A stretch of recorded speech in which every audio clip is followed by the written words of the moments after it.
Let's talk about something maybe a little more positive. It is mental health related. If mental health related content is not a thing that you want to watch, then you can click off the video. That's up to you. I understand, but I do want to talk about it real quick because it is important to me. It's about my mental health. So as most of you know, I do a lot of gaming, and I realize that I do a lot of gaming not just because I enjoy it, but it also helps with my mental health in general. It keeps my mind occupied on things that are not necessarily the worst. So I want to tell you guys a story about when my mental health took its darkest turn. It was one of the two times, but this is the time I'm going to talk about now. And content warning, trigger warning. I am going to talk about suicide. I am going to talk about some very dark, depressive stuff. But then it's going to get positive. It's going to get better, and I'm going to try to not talk about the negative too terribly much. So if that is something that you're not able to handle, then again, I completely understand. But I'm just going to let you know. So years ago, 7 years ago, I started working at a company called QuickTrip. And QuickTrip was, at the time, the best job I ever had. They paid more than any job I'd ever had before. And they were very good to work with on your schedule. They gave you days off. They gave you vacation days. They gave you sick days. It was good. It's better than any job I'd ever had. If you called in sick, you didn't get reprimanded. They actually had a system set up to where they could bring in somebody to take care of your sick day for you, which leads me to what that system is called. It's called the ER system. And I was on the ER system several times. I did so because I wanted to become a manager, and I ultimately did become a manager, but I became a manager on the night shift, which is unavoidable. If you're a manager at QuickTrip, you start out as either night shift or swing shift. You take your pick. You're either RA or NA. If you're a QuickTrip employee / manager in the audience, hi! I did 3 years of it. I understand. I've been there, wherever you are. ER just means extra relief. So when I became a manager, I was being paid like $36,000 to $40,000 a year. I was getting insurance benefits for the first time in my life. I'd never had health insurance before. I was pretty well set up. But I was also in a very toxic relationship, and not all of that was the fault of my partner at the time. I was new to polyamory as well. And I was not handling that as well as I could have, and I've since learned that through therapy, that I wasn't handling that as well as I could have too. But during that time, I suffered a string of breakups that just, they broke me. And in talking with my partner at the time, the one that I had left, they said that they were only with me for the amount of time that it took for the lease to be up at our apartment, and then we were going to be broken off. Which broke me more because I had lost 2 partners, and now I was about to lose my last one and just be completely alone, and didn't feel great. My mental health took a downturn, and I started taking all of my sick days because I couldn't get to work. I didn't know I had anxiety at the time, and my anxiety got to the point where I couldn't function. I would get up, my chest would be so tight that I was locked in bed, and getting up required me to just have a freaking mental breakdown whenever I actually would try to do anything. So while I was there taking multiple days off, it got really stressful because you only had 15 days. You had 5 personal days and 10 sick days you could have, not counting vacation. I'd already taken my vacation for the year. I ended up having to go and take my FMLA leave, but I hadn't been approved for it yet. And I hadn't been approved for it yet because I hadn't had any disabilities or anything that would lead me to get FMLA. Well, I was the type of person who would hide most of my illnesses, if I even had them, from people around me if I could help it. So when I went to the doctor for the 3rd time, I mentioned that I had not been able to go to work for several days because my mental health had been slipping. And they said, well, you didn't talk about this before. I said, well, yeah, I thought I could handle it. I obviously couldn't. And so they ended up running through everything. I never got a full and clear on everything that I had, but we do know that I did have anxiety and depression, so I got on 2 medications. I don't remember what one of them was, but I remember one of them was Klonopin. And I thought that, hey, now that I'm on Klono, I will be able to go to work. Turns out that Klono really fucks you up, and I was not able to go to work on it because it made me see double and triple. So I wasn't able to go to work still while on medication. Go figure. And then I started the fight for FMLA leave. And here's the thing with Quick Trip: if you take a day off that is not one of your 15 designated days, then you are terminated. That's it. So I had to fight for FMLA, and if I could not get FMLA, my FMLA, which would give me another, 60 days, I think it was, 60 days in the year that I could use for my mental health while I was recovering. While fighting for FMLA, I got to the point where it was too stressful, because when you already have anxiety and depression and the medication's only doing so much and it's not even getting you functional for work, there were times where I would go to work and just like halfway through the shift, I would break down in the fetal position on the check stand, which luckily the check stand was high enough to where no customers saw me do it, but still not very pleasant. So I started being too stressed trying to fight for my FMLA leave. I ended up just stopping. I only ever had one time talking to the psychiatrist who was supposed to help me try to regulate my medication. And then, of course, because I was no longer working for Quick Trip when I finally quit, I stopped getting my mental health medication. So I had to learn how to cope on my own, which is not great and not the most healthy thing in the world. But again, when you have no job and no nothing, you don't have really much of a choice.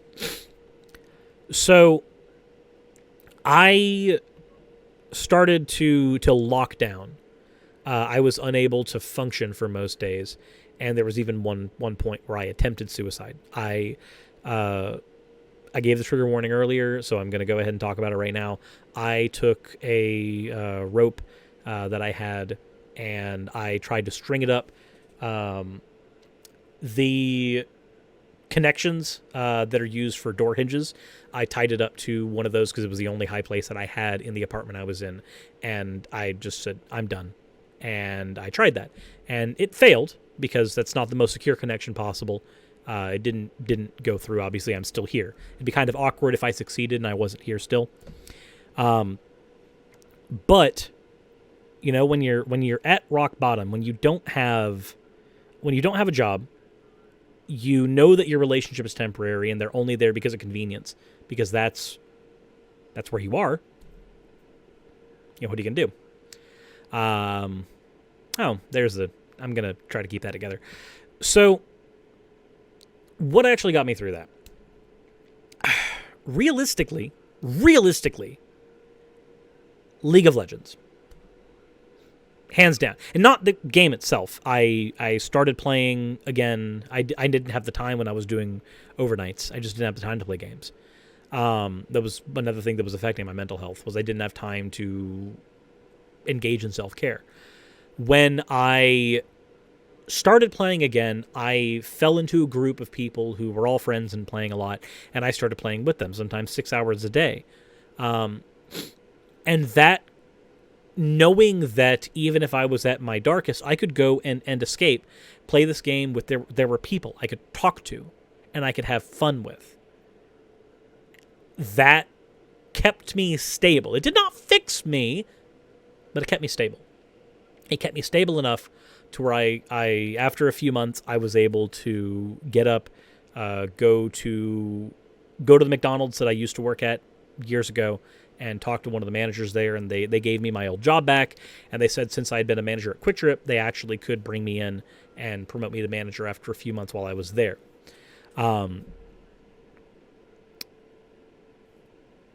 During this time, even working at McDonald's, I met Raz. We got together, but even the two of us together were not able to afford the apartment we were in. We were living in the middle of Marietta. It was about $1,000 a month for the apartment, not counting all your utilities and food and everything else. And I was making $600 every 2 weeks, so I was making $1,200, which meant I could maybe cover the rent, but I couldn't cover food. I couldn't cover anything past that. So ultimately, we ended up getting evicted, which led to us living over at my parents' place for a while. And then when that didn't work out, after a bit, we left and went over to a friend's place. That ended up not working out either, so we just ended up homeless for a few weeks. Luckily, we had an SUV at the time, which was roomy, so even with a bunch of our stuff piled in there, we could pull the chairs back, lay in the SUV, and sleep. I actually remember we watched the Bardock movie through my phone, just in the SUV before going to sleep. That was fun. So there's a couple things I learned there. One, being homeless is expensive. Being homeless is expensive as shit because you're constantly paying for, if you have a car, then you're paying for the gas. You're paying for more repairs because you're using your car for everything. It's your home now. You are having to pay for food constantly because you don't have a way to cook. It's not fun. It's not fun. And I see the things in the chat about the housing prices. Yeah, no, housing prices in Marietta are insane. But that's where I was working, so that's where I moved. I was a manager. I was making enough to afford that. But then when I lost all that, I wasn't able to. Fast forward, we obviously got over homelessness. We found another place to stay at. We stayed at my parents' place again, and decided to just suck it up and deal with everything. We came to some new agreements that made it functional to live there for a little bit. And then after that, we moved in with another friend, got an apartment together, and then I started my channel while I was there at that apartment. My channel was only like a year divorced from us being homeless, in hindsight. Fast forward to now with the pandemic. When we moved, I had not been able to really go to card shops at all. And growing up, that was my only way of socializing. And remember that my stability was directly affected by being able to play League with friends. Well, I started playing WoW and WoW Classic. In WoW Classic, you have groups of, 40 people raiding together, which you'd think would mean that, hey, I've got all those people to talk to. My mental health should be perfectly stable, perfectly fine. But that's not really what happens, because when you've got 40 people trying to talk all at the same time, most people end up just having to shut up, and you don't really get to have those long conversations. You're focused more on playing than you are on actually talking with anybody. It's not as social an environment as it probably could be.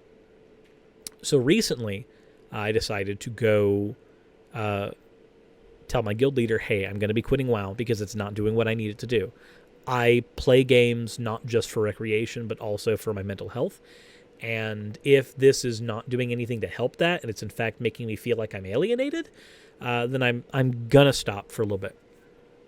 The reason I actually gave was about the house repairs. Hey, I'm having to stream more for that, so I'm not really able to be on WoW that often. I need to keep my mental health in check. I need to keep my job in check, so I can't be doing WoW right now, which is also true. WoW is a time sink, and I don't have time for that time sink while we're trying to get the house fixed. So, what I've been doing is instead going up to the local card shop. There's only one card shop around here that's actually doing anything, and I haven't really gone to any events or anything, but I've had, small 4 or 5 people get-togethers there where we're playing card games, and honestly, I forgot how much it helped. A lot. Being able to sit down and, granted, the games that I'm playing over there are not the ones I want to play. I'd like to be playing Pokemon. I might even be convinced to play Yu-Gi-Oh, but nobody's playing that there. So I'm having to play the games that they're playing, which is fine, because the whole reason I'm there is because I need that social ability, that ability to be around people for a little bit and just forget all the craziness that's going on right now. My channel is a mental health drain, which is fine if I can do things to keep it in check and keep myself healthy, which I had not really had an opportunity to do for a bit. But being able to go and experience, playing games with just a group of random strangers who you will learn things about, and will become friends with them because that's just naturally what happens. Being able to do that for the last couple of weeks has been an incredible help with my mental health, with keeping me from going back to that dark place that I went to before. Obviously, there are other things that are helping as well. I go to therapy, but I think the biggest thing, never underestimate what gaming, and specifically gaming with people you like, never underestimate how good that can be for your mental health. I know that there's memes that go on the internet. Oh, you don't need depressive meds. You need to go and you go out into the woods and smell the fresh air. People, being able to be social, it helps a ton. It's not a replacement. It's not a replacement for mental health medication. Depending on what you suffer from, you probably will need something. But being able to be in an environment with people where you can socialize with them and sit down, and it doesn't matter what job you have, what you do for a living. It doesn't matter what your political background is. It doesn't matter what your religious background is. At that moment, you guys are just playing a game together. And you're talking about that game. I'm not having to sit here and talk about philosophy and atheism and politics with these people. I'm sitting down and talking about, why we do or don't play standard and magic. Which commander should we be using in our EDH decks? Which set of Weiss should we be picking up to all play together? What budget-friendly decks can we do? All kinds of just gaming-centric conversations. Things that are great for your mental health. You're not talking about hard topics, difficult things. You're just taking time to breathe. That's what got me through when I was at my darkest moment. And that's what's getting me through right now. I'm not quite at a darkest spot. There's obviously bad shit happening with the house falling apart and no air conditioning and no heat and all that other fun shit. No washer or dryer, all the electronics being busted, what have you. All that may be bad, but I'm still not quite to the position that I was at last time.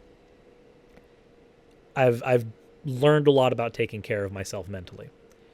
And so I want to throw that back to you guys. If you're watching this either in live stream form or VOD form, please take time to take care of yourself.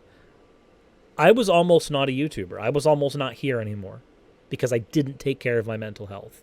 I was almost gone. But I'm here now. So I want to take that time to let you guys know, take care of yourselves. Please.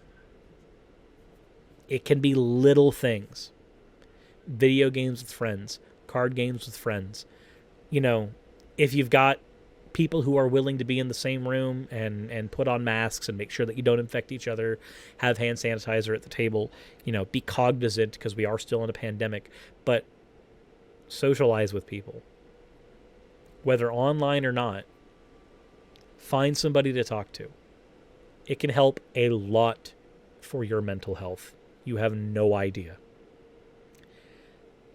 I don't know why that's a topic I wanted to talk about specifically, but I do know that it's something that was weighing on me, especially with everything going on lately in the world. So hopefully this maybe hits and reaches the person it needs to. Maybe there's somebody in a really dark place right now who isn't reaching out to their friends, who needs to hear this. If you are that person, then I hope this helps.